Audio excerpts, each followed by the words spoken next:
ఈరోజు అసలు 6:30 కూడా అవ్వలేదండి. ఎండ చూడండి ఎలా వచ్చేస్తుందో.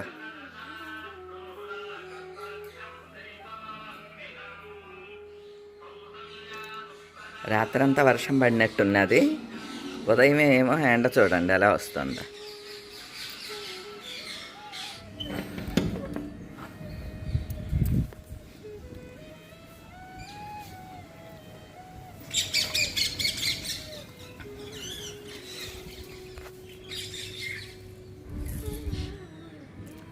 ఇవన్నీ నీళ్లుగా ఉన్నాయి కదా, పొడిగా ఉన్న దగ్గర వేస్తాను. అదిగోండి అవతలకి వేసాను.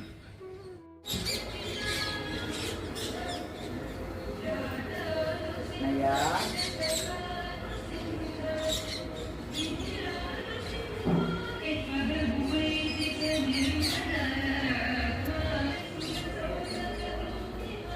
తెల్లవారుజామున పడిన వర్షానికి అంత పెద్ద వర్షం పడిందండి. ఇప్పుడు చూడండి 6:30 కూడా అవ్వలేదు, 7 కూడా ఇంకా పూర్తిగా అవ్వలేదు.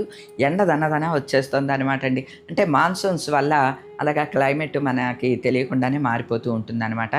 ఇటువంటి టైంలో మాత్రం నేను ఎదుర్కొనే ప్రాబ్లం ఏంటో తెలుసా అండి? పిగ్మెంటేషన్కి కేర్ తీసుకోకపోతే బ్లాక్ మచ్చలు పెరిగిపోతూ ఉంటాయండి. అంటే అది డార్క్నెస్ పెరిగిపోతుందనమాట. నాకు ఒక 3 ఇయర్స్ బ్యాకే అనుకుంటండి, పాతింట్లో ఉన్నప్పుడే మంగు మచ్చలు స్టార్ట్ అయినాయి. అప్పుడు క్యూర్ స్కిన్ని వాడటం ప్రారంభించాను. మీరు చూస్తూనే ఉన్నారు, గమనిస్తూనే ఉన్నారు. వీడియోలో కూడా మీరు చూస్తున్నారు. ఒక్కోసారి మచ్చ కనిపిస్తుందండి, ఒక్కోసారి కనపడదు. ఏమాత్రం మనం అశ్రద్ధ చేసినా సరే అవి మచ్చలు పెరిగిపోయే అవకాశం ఉంటుందన్నమాట అండి. ఎందుకంటే ఈ మాన్సూన్స్ ప్రభావం ఇవన్నీ కూడా మన మీద ఉంటాయి. సో కంపల్సరీ కేర్ తీసుకోవాలండి. కేర్ తీసుకోవడం అంటే ఏదో ఒకటి మార్కెట్లో ఈ ట్రిప్ ఇది కొన్నాము, ఆ ట్రిప్ అది కొన్నాము అన్నట్లు కాకుండా మన స్కిన్కి ఏదైతే సూట్ అయిందో దాన్ని జాగ్రత్తగా మెయింటైన్ చేసుకోవాలండి. జాగ్రత్తగా కంటిన్యూ చేయాలి. దట్టు మెనోపాజ్ వచ్చిన తర్వాత అయితే ఆ స్టేజ్లో ఉన్నప్పుడైతే మరి ఇంకొంచెం జాగ్రత్తలు తీసుకోవాలండి.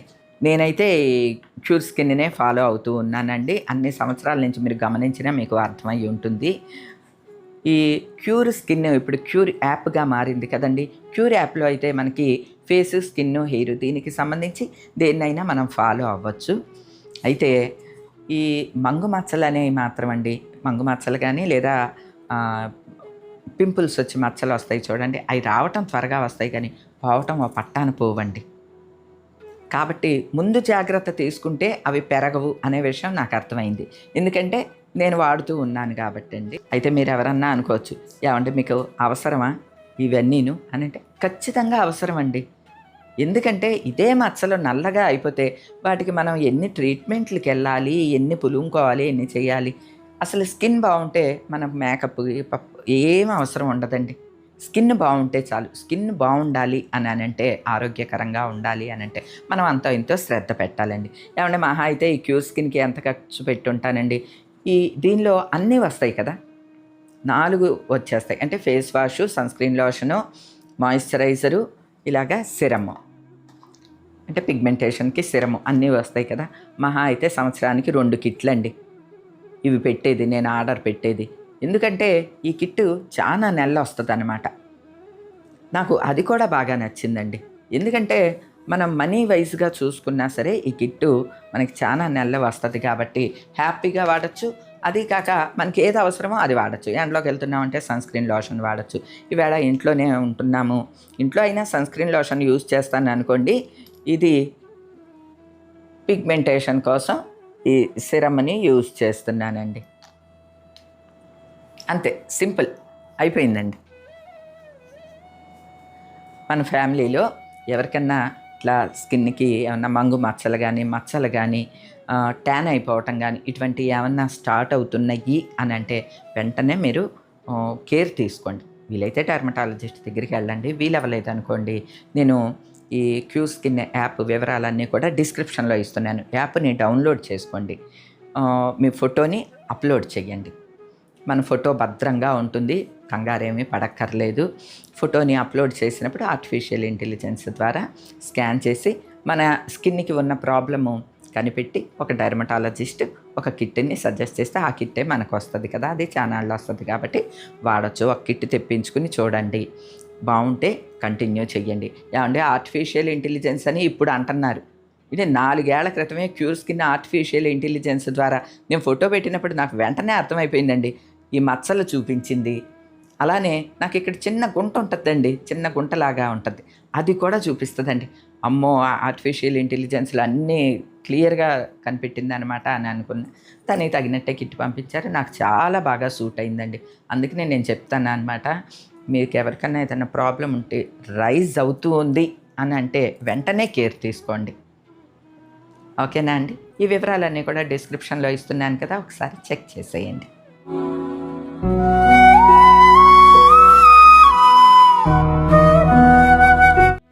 ఆమె మీద చూడండి కరెక్ట్‌గా సూర్యకిరణాలు ఎలా పడుతూ ఉన్నాయో.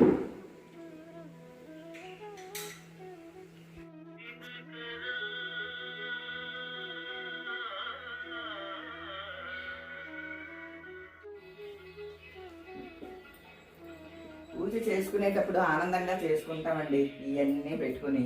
మళ్ళీ తీసేటప్పుడు కూడా అంత పని ఉంటుంది. అయితే ఈరోజు సప్త శనివారాల పూజ ఇక్కడే చేసుకుందామని అనుకుంటున్నాను. ఎప్పుడు కూడా ఇప్పుడు స్టార్ట్ చేసిన దగ్గర నుంచి పైనే దీపాలు, పిండి దీపాలు పెట్టుకోవడం జరిగింది. ఈరోజు ఇక్కడ పెడదాము అని అనుకుంటున్నానండి. విలువ కట్టుకోని కొండకు నీవే రప్పించుకో. ఎప్పుడు రప్పించుకుంటాడో వెంకన్న స్వామి, ఆయన దయ అంతే.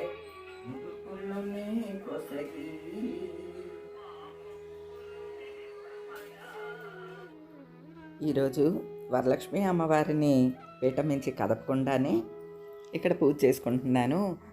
సప్త శనివారాల పూజ, పిండి దీపాలు పెట్టుకుంటున్నాను కదండి. అలానే దశావతారాలు నా దగ్గర విగ్రహాలు ఉంటాయి అన్నమాట అండి. దశావతారాలను పెట్టుకుని, కృష్ణయ్యను పెట్టుకుని పూజ చేస్తున్నానండి ఈరోజు. ఎందుకంటే పీఠం వెడల్పుగా ఉన్నది కదండి, చక్కగా ఇవన్నీ పెట్టుకుంటే బాగుంటుంది అని అనిపించింది. దశావతారాలుగా మహావిష్ణువుని పూజించినట్లు అవుతుంది. అన్నీ వెంకన్న స్వరూపాలే కదండి, అన్నీ వెంకటేశ్వర స్వామి అవతారాలే. స్వాములను అందరినీ పెట్టి, అంటే స్వామి దశావతారాలను పెట్టి పూజ చేసుకుంటున్నానండి. తారా మధ్యలోనేమో గోపాలకృష్ణయ్యని పెట్టానండి. ఈవేళ గోపాలకృష్ణయ్యని పెట్టడానికి ఒక కారణం ఉన్నదండి. ఎందుకంటే నేను మన పర్ణశాల దగ్గర రేవు కట్టించాను కదా, ఒక గట్టు మీదేమో ఆంజనేయ స్వామిని ప్రతిష్ఠించాను, మరో గట్టు మీద గోపాలకృష్ణయ్యని పెట్టాలని నా కోరికండి. అసలు ఎక్కడా దొరకట్లేదండి. రోజు అంటే వీలైనప్పుడల్లా మేము ప్రయత్నిస్తూనే ఉన్నాం అన్నమాట. త్వరలో గోపాలకృష్ణయ్య వచ్చి అక్కడ వేయించేయాలని, మన పర్ణశాలకు వేయించేయాలని కోరుకుంటూ ఈవేళ గోపాలకృష్ణయ్యని మధ్యలో పెట్టుకుని దశావతారాలన్నీ కూడా ఇలా పెట్టుకుని దీపారాధన, పిండి దీపాలు పెట్టుకుంటున్నానండి. ఇట్లా చేసుకునే అవకాశం ఎప్పుడు రెగ్యులర్గా రాదు కాబట్టి ఈరోజు ప్రత్యేకించి ఇలా చేసుకుంటున్నానండి. వామనావతారా, ఈ పాట మన తరం వాళ్ళకి తెలుసు, ఇప్పుడు వాళ్ళకి తెలియదండి. ఘంటసాల గారు పాడిన దశావతారం పాట అన్నమాట అండి.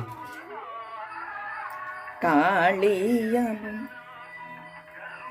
ననచి కంసుని కృష్ణావతారా, నాయనా కృష్ణావతారా.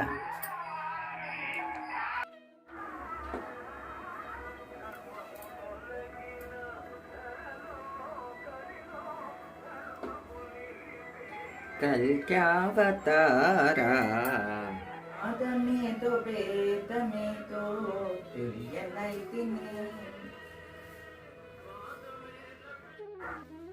ఓం శ్రీ వెంకటేశ శ్రీనివాసో లక్ష్మీపతిరనామయ అమృతాంశో జగద్వంద్యో గోవింద శాశ్వత ప్రభు శేషాద్రినిలయో దేవ కేశవో మధుసూదన అమృతో మాధవ కృష్ణ శ్రీహరి జ్ఞానపంజర శ్రీవత్సవక్ష సర్వేశో గోపాల పురుషోత్తమ గోపీశ్వర ధరాపతి సురపతి నిర్మలో దేవపూజితః చతుర్భుజశ్చక్రధర శ్రీధామ త్రిగుణాశ్రయः నిర్వికల్పో నిష్కళంకో నిరాంతకో నిరంజనः నిరాభాసో నిత్యతృప్తో నిర్గుణో నిరపద్రవः గదాధర శాంఘపాణిర్నందకీ శంఖదారః కాః అనేకమూర్తిరవ్యక్త కటిహస్తో వరప్రదః అనేకాత్మా దీనబంధో ఆర్తలోకాభయప్రదః ఆకాశరాజవరదో యోగి హృత్పద్మం మందిరః దామోదరో జగత్పాల పాపగ్నో భక్తవత్సలః త్రివిక్రమ సింసుమారో జటామకుటశోభితః జగద్వాపి జగత్కర్త జగత్సాక్షి జగత్పతిః చింతితార్థప్రదో జిష్ణుర్ధాసార్థో దశరూపవాన్ దేవకీనందన సౌరీ హయగ్రీవో జనార్దనః కన్యాశ్రవణతార్యేజ్యః పీతాంబరోధరనగः వనమాలి పద్మనాభో మృగయాసక్తమానసः అశ్వారూఢ ఖడ్గధారి ధనార్జన సముత్సుక ఘనసారలసన్మధ్య కస్తూరీ తిలకోజ్వల సచ్చిదానందరూపశ్చ జగన్మంగళదాయకः యజ్ఞరూపో యజ్ఞభోక్త చిన్మయః పరమేశ్వరः పరమార్థప్రద శాంతః శ్రీమానో ఊర్ధండ విక్రమః పరాత్పరః పరబ్రహ్మ శ్రీ విభుర్గజదీశ్వరः ఏవం శ్రీ వెంకటేశ్వరనామ్నామష్టోత్తరశతం పఠతాం శృణత్వాం భక్త్వా సర్వాభీష్టప్రదం శుభం.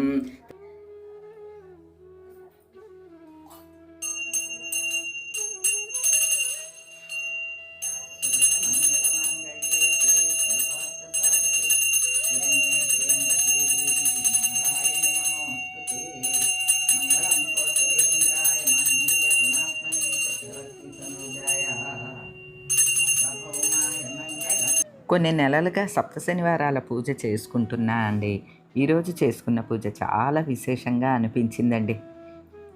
మనస్ఫూర్తిగా ఒక పూజ చేసుకుని ఎంతో ఆనందాన్ని పొందొచ్చునని ఒక్కో పూజ చేసుకున్నప్పుడల్లా ఆ భావన కలుగుతుంది అనమాట అండి. నిన్న వరలక్ష్మి వ్రతం చాలా బాగా చేసుకున్నాను. అసలు అన్నిటికీ మించి ఆ తల్లి అలాగా ఆసీనరాలై కూర్చుని పూజలు చేయిస్తుందా నా చేత అన్నట్లు అనిపిస్తోందండి. అక్కడి నుంచి అసలు ఆ తల్లిని కూడా తీయబుద్ధి కావట్లేదండి. అందున ఈరోజు చక్కగా దశావతారాలన్నీ పెట్టుకుని గోపాలకృష్ణయ్యని పెట్టుకుని పూజ చేసుకోవటం కూడా చాలా చాలా సంతోషాన్ని కలిగించిందండి. వెంకన్న స్వామి దయతో ఆ తల్లి అలా కూర్చుని మన చేత రకరకాల పూజలన్నీ చేయించాలని, మన కోరికలన్నీ తీర్చాలని మనస్ఫూర్తిగా కోరుకుంటూ ఈరోజుకి ఇదేనండి. మరో మంచి వీడియోతో మళ్ళీ కలుస్తా. అప్పటి వరకు ఉంటానండి.